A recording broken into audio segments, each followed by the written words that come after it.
Shout out to Omaha Steaks for sponsoring this update. Holidays mean lots of happy food, and you can be the food hero without breaking the bank. You can get the family gift pack for $49.99. That's 75% off for this deal, and it is a lot of food when you go to omahasteaks.com and enter our offer code, THE KNOW, all one word in the search bar.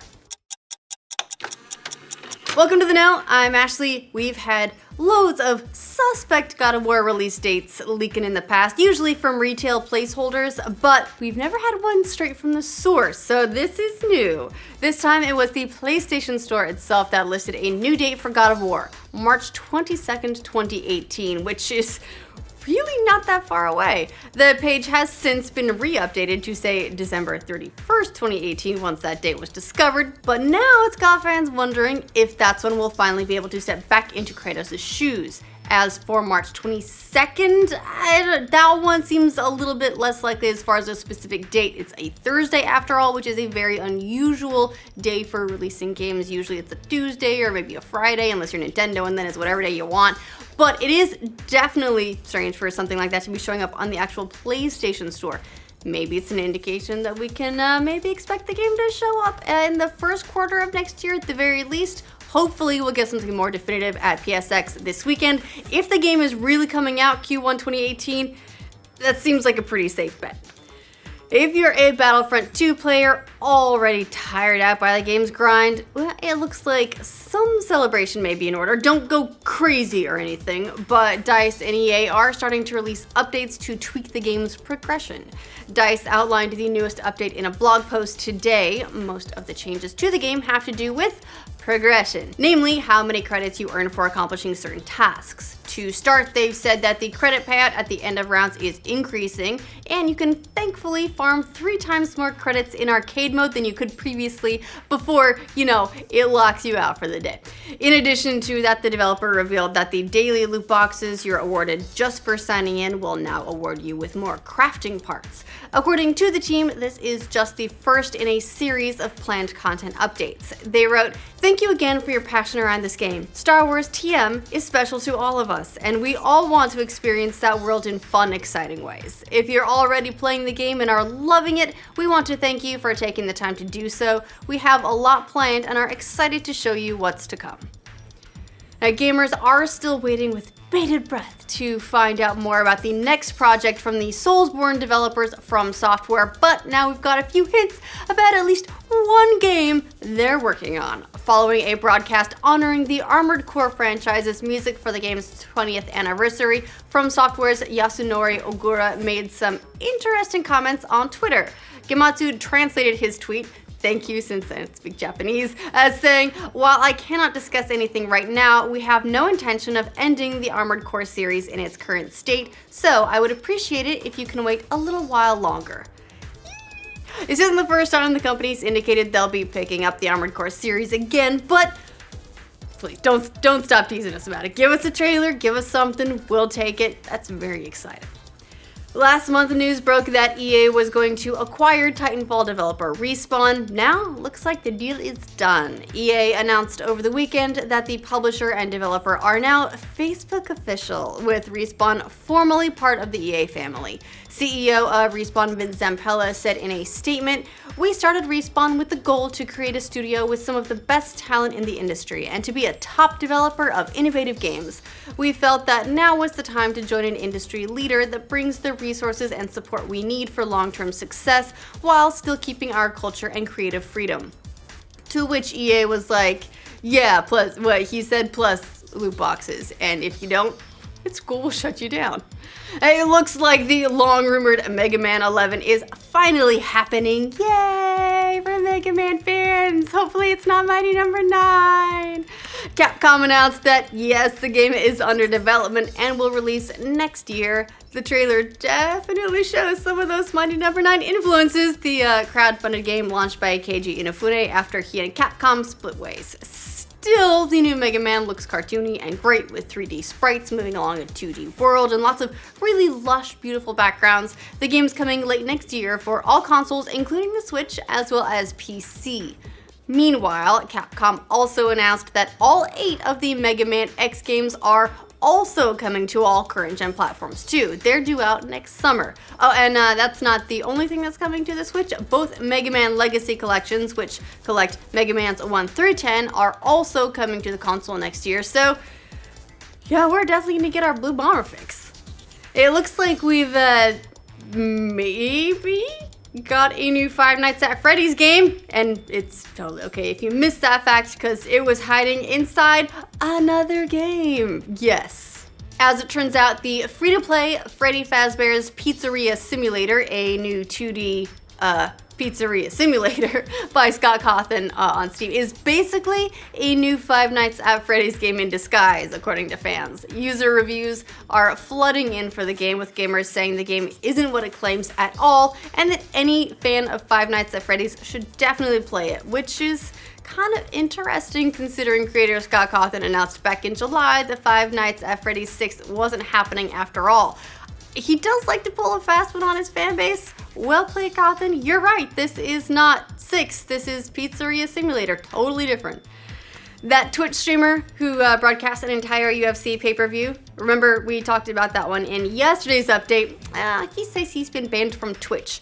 Good news, it's only for 24 hours, so very short ban, a bit of a slap on the wrist. You might remember Adrian Lester pretended to be playing video games as he streamed the whole broadcast of UFC 218. That stream caused Lester to briefly go viral, and in a recent Periscope, he says he's picked up more than 3,000 Twitch followers since then. Now, he said he's just gotta ride the wave and pray I don't go to jail or get sued. He added, "Hey, people do this stuff all the time. If they want to get me, they gotta get everyone else who's streaming." They don't. They could just go after you, legally speaking. But let's hope they don't, because come on, that was funny. Are microtransactions coming to PlayerUnknown's Battlegrounds? Yeah, probably, according to the game's lead designer, but says that the game will never be pay to win.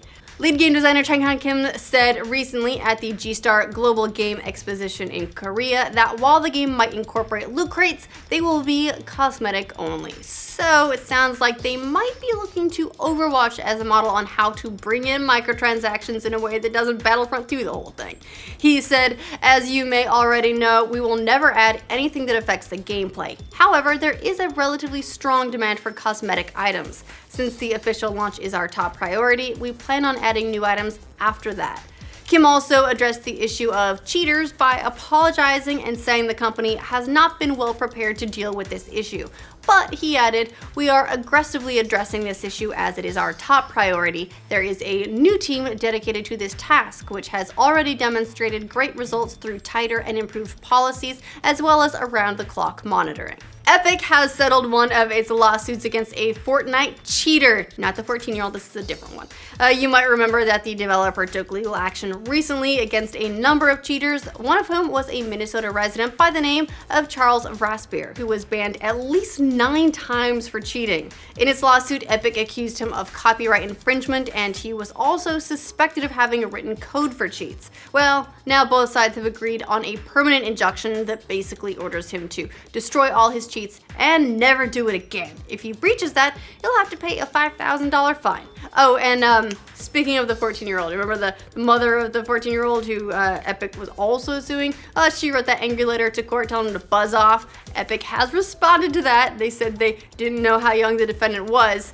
Doesn't sound like they're backing off, but they did add that they'll continue to only use his initials in future legal filings to protect his privacy.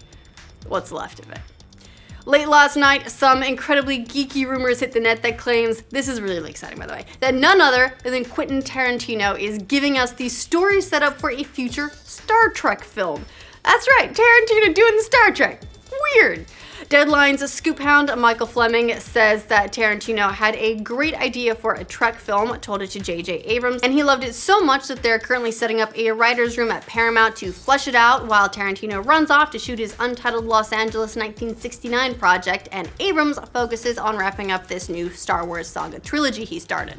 Fleming even goes so far as to suggest Tarantino may direct this Trek film should he find the stuff the writer's room comes up with up to his standards. This would be a first for the director, who's worked on other people's scripts for TV projects like ER and CSI, but hasn't made a feature film that he hasn't written from top to bottom. Also, remember, Tarantino has previously shown interest in other big franchises like James Bond and even Friday the 13th, but neither of those actually stuck. So we're not going to hold our breath for this one actually working out, at least not necessarily as Star Trek. But damn, it's nice to daydream about what a Quentin Tarantino Star Trek movie would be, or even if they decided to not do it as a Star Trek, what it could turn into as just a Tarantino space project. It'd be cool, right? Is $87 million worth of Bitcoin accidentally buried in a landfill somewhere? That's a lot of money in a very tiny space. It's what one British man is claiming, saying that he accidentally dumped 7,500 Bitcoin after he threw a hard drive away in 2013. Now, this has gone around the internet for a while, actually, so you may have heard this before, but the amount it's worth keeps going up. James Howells, who's an IT worker from Wales, says he's now considering digging up the landfill in order to find the drive. He said he forgot about the hard drive during a move and it was mistakenly thrown out. You thought your last move sucked. I did have a move once where the movers lost an entire box, and that sucked, but at least it didn't have $87 million in it. He's not the only one who says they accidentally got rid of a fortune either, sadly. The editor of Gizmodo Australia, Campbell Simpson, says he threw away 1,400 Bitcoin in a hard drive in 2012. Today, that would be worth about $16 million. No big deal, right? Yes, if that, I would be out there with a shovel and a hard hat like yesterday. You can't even get anyone to help you with that either, because if someone finds that hard drive, they're not gonna give it to you. No way. All right, well, that's the news we have for you guys for this roundup. Let us know what you think of all the stories in the comments down below. To make sure you get news from every corner of the internet every day, make sure you like this video. If you're new to this channel, subscribe to The Know. We talk about all kinds of stuff that we get really dorky about. Thanks to Omaha Steaks for sponsoring this update and our full bellies. We've had Omaha Steaks as a sponsor before, so some of you may have tried them. They're pretty awesome for the holidays because this is the time of year where all the food comes out and that can get expensive. But you can get Omaha Steaks because Omaha Steaks is offering their family gift pack for $49.99, which is 75% off. And it is a lot of food for that price, guys. It's 2 filet mignons, 2 top sirloins, 2 boneless pork chops, 4 boneless chicken breasts, 4 kielbasa sausages, 4 burgers, 4 potatoes au gratin, 4 caramel apple tartlets, which I highly recommend you keep to yourself because they're real good, seasoning packet, and because that wasn't enough, 4 additional kielbasa sausages. They've sent this pack to us. It is enough food to feed a small army, or in this case, the cast and crew of The Know. We kind of fight over it in the office. It's a messy situation, but I do end up with the tartlets most of the time. We actually have Mika's sent one to her parents before. She gave it to them last Christmas, and they really liked it. I'm not spoiling a gift this year, but just so you know, it's a good deal. If you want to snag the family gift pack for $49.99, just visit omahasteaks.com and enter our code The Know, all one word, in the search bar to bring it up.